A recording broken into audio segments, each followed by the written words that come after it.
తెలుగు రాష్ట్రాల్లో భారీ వర్షాలు లేకపోయినా గోదావరి కృష్ణా నదుల్లో వరద ప్రవాహం పెరిగింది. దీంతో పరివాహక ప్రాంతాల ప్రజలకు అధికారులు అప్రమత్తంగా ఉండాలని సూచిస్తున్నారు.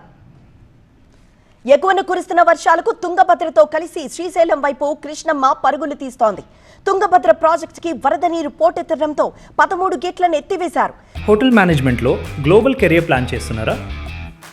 అంతర్జాతీయ చదువు ఫారెన్ జాబ్ ఛాన్స్ కోసం ఇండియా నంబర్ 1 హోటల్ స్కూల్ IIHMలో జాయిన్ అవ్వండి. జలాశయానికి ఇన్ఫ్లో 46,000 క్యూసెక్కులుండగా అవుట్ఫ్లో 45,000 క్యూసెక్కులుగా ఉంది. గంట గంటకు ప్రవాహ ఉధృతి పెరుగుతోంది. తుంగభద్ర నుంచి సుంకేసుల జలాశయానికి వరద ప్రవాహం కొనసాగుతోంది.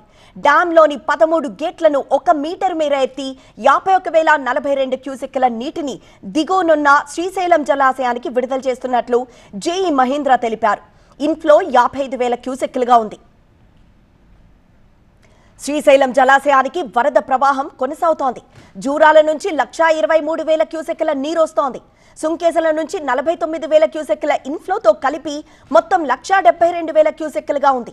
3 గేట్లు ఎత్తి 1,48,000 క్యూసెక్కుల నీటిని దిగువకు వదులుతున్నారు. ఇక ఎగువన కురుస్తున్న వర్షాలతో గోదావరి నది క్రమంగా పెరుగుతోంది.